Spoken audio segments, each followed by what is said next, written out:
Hey guys, and welcome back to Pixel Cherry Ninja's channel. And great news guys, we have received another arcade core, another new release for the Analogue Pocket, and it is a multi-game core. There's 7 games in this core. I think there's actually more available. I think Terminator 2 has put together like an MRA that gets an additional game to work. But what we're going to have a look at here is the games that the developers has actually mentioned in their release, or on the GitHub release of this core. So you may have guessed it already. The developer of this core, the person that has ported these cores over, is none other than obsidian-dot-dev. Obsidian-dot-dev are making a big impact on the Analogue Pocket space because you know what, they are just absolutely awesome. It kind of reminds me of the time when OpenFPGA first came out and we had I Am Ag, or Adam Gastignou Ag23, porting over a whole bunch of like console cores from Mister over to the Analogue Pocket. Well, obsidian-dot-dev is doing similar, but he's doing it with arcade cores. And you know guys, I've always got a bias towards arcade cores. Now, these are a little bit before my time, but I have had experience with at least one of the games in here, right? So what you're seeing on screen now is Robotron. We've got that showing first because the core is, well, OpenFPGA Robotron, but there are 7 games in this core, and you can get this right now. You can go to GitHub, grab it, generate the ROMs manually. It's all good. I do know the updaters have it, and someone actually confirmed that they ran pup data, which is Matt Panella's one. So pup data, if you run it, the core, the ROMs, everything are there, so you could be playing this right now. So the games on here, Robotron, what you're seeing on screen now, and then there's Joust, right? So Joust is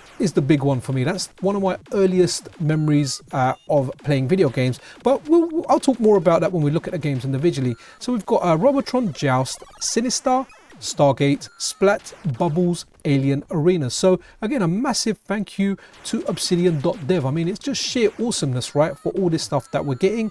Again, I'm always interested, did you play Robotron in the arcade? Guys, share your stories. Like, I know in the arcade it had 2 sticks, right? So kind of like those Smash TV controls, one to navigate around, the other to kind of aim your weapon around. Now the controls have been mapped brilliantly on the Analogue Pocket. You can use the face buttons to fire, and if I'm not mistaken, sorry, I'm doing a voiceover after doing the video, but I think like the analog stick is configured as well, so you can shoot around with the right analog stick as well. Obsidian-dot-dev has done a great job. Now, because I never played this in the arcade, I can't relate to exactly how good the control scheme works in relation to actually playing it on an actual arcade machine, but I can tell you, playing it right now with the controls that obsidian-dot-dev has set, it is a lot of fun. The game's hectic, man. Like, it is fast. Like, my experience with Robotron really kind of began when I was testing the Nintendo 64 core on the Mister, and I was playing like the Robotron game on the Nintendo 64. And you know what? I really enjoyed it.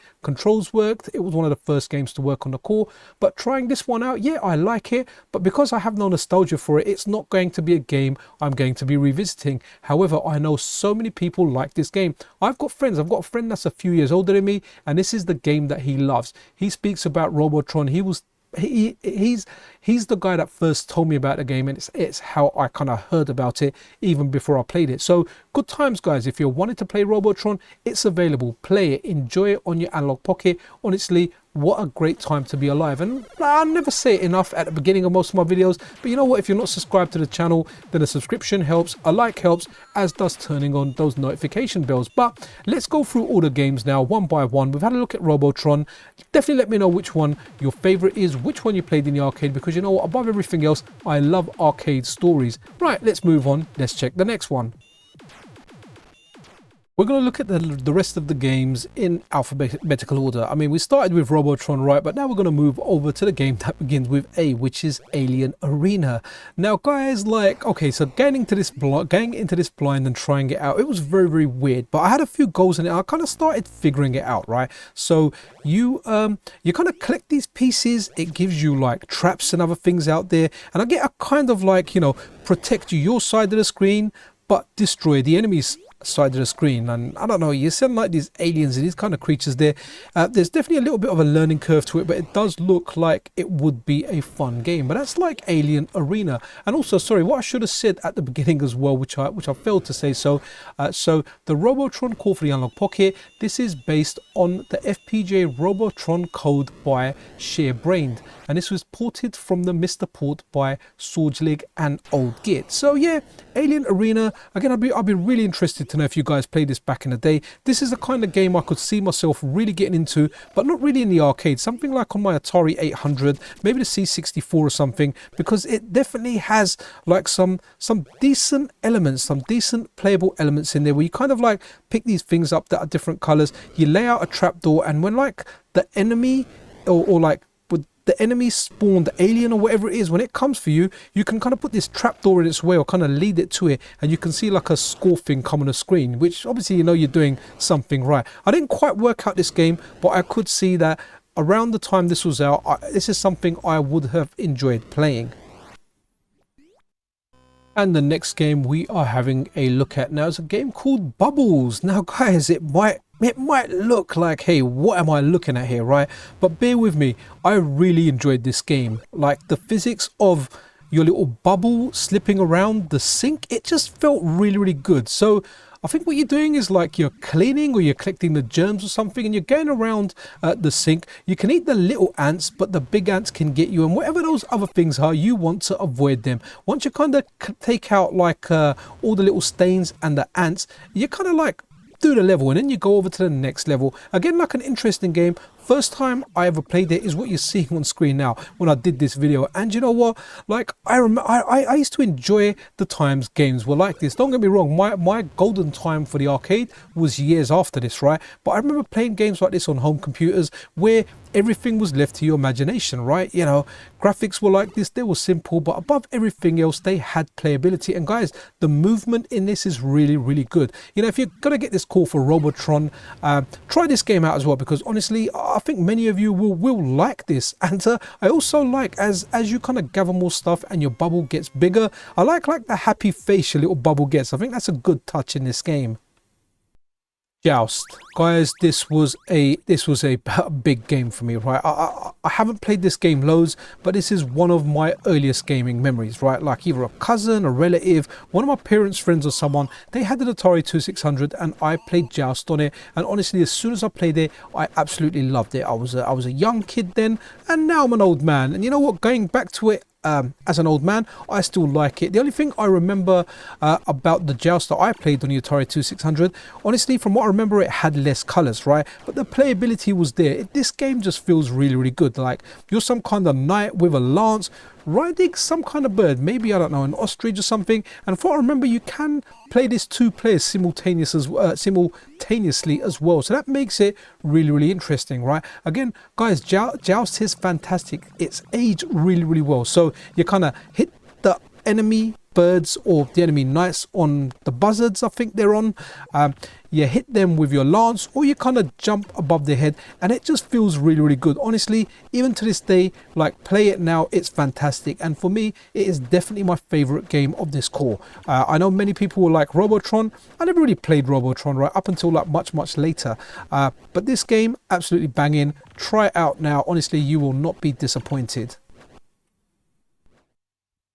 Now let's have a look at a game called Sinistar. Now straight away, as soon as you play, you kind of get that asteroidy kind of vibe out of it, and it does feel very interesting. You've got like a map where you're going around, you can see yourself on the grid. It's got like a nice little square there marking everything out. I mean, the game's decent. I mean, I don't know if I'll revisit it or play it, but it definitely has decent controls. It's got decent enemies in here, and like everything else, when you die, the way you kind of blow up and disintegrate looks absolutely awesome. So this is definitely a good addition, but I don't have any nostalgia for this, so I don't think this is something I'll revisit, but by no means is this a bad game.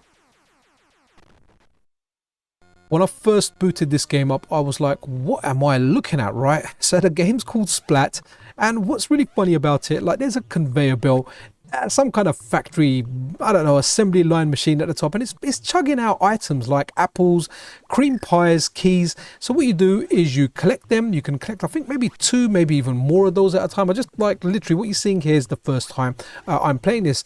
The controls are like Robotron, right? So you're out your buttons. North is to fire up, south to fire down, and you know, east to fire right, and west to fire left. Now you can hold two buttons down to get diagonal shots, and what you're doing is you're collecting food items and you're chucking them at your opponent. Now I can imagine if this does have a 2-player option where you're versing each other, I can imagine this being quite a lot of fun. But again, I'm going back to the time where simpler times, right? We didn't need super realistic graphics with, you know, all super realistic facial features and ultra violence and everything. Games were simple, right? You just needed to use your imagination. I mean, a game about a conveyor belt, chucking down items, picking up the items, and then throwing them at someone. Guys, this game's a lot of fun. I like this game, right? There's just something about it. It's unique. It's very, very original. And guys, above everything, it's just fun to play. And guys, the final game we are looking at right now is a game called Stargate. So initially, like playing this, I was like, okay, is this just a clone of Defender? And then I quickly went onto Wikipedia. I should really do it more often and read up on the games, but I do like kind of going in there and just giving my opinion and like what I think of these games when I go in blind. But I had to check it out for Stargate. So Stargate was released in 1981. Stargate is a side-scrolling shooter game released in the arcades by Williams Electronics, created by Eugene, Jarvis and Larry DeMar. It is a sequel to Defender, which was released earlier that same year. Now, that's the kind of thing that I got from Wikipedia, because I was like, okay, is this just a clone? It doesn't look like a bootleg, but who knows, right? But here you go, it's the sequel. Now, it's very, very similar to it, right?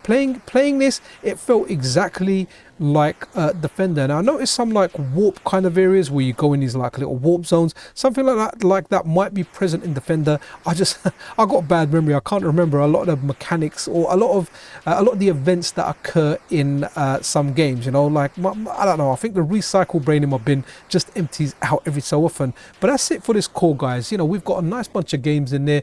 Obsidian-dot-dev is just awesome. So the games that we had a look at, we first had a look at Robotron, and then we kind of went through a few other games, including like Alien Arena Bubbles, Sinistar, Joust, Splat, and what you're seeing now, Stargate. So awesome stuff.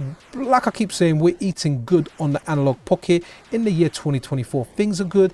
Everything is awesome, guys. So go enjoy these. They're available via pup data. Likely they're available via Pocket Sync and Retro Driven's Pocket Updater as well, even though I haven't had anyone confirm that. So if you're using pup data, you will get these. So guys, enjoy. Yeah, that's really it for this video, guys. Take care of each other. Be good to one another, guys. This is Pixel Cherry Ninja out.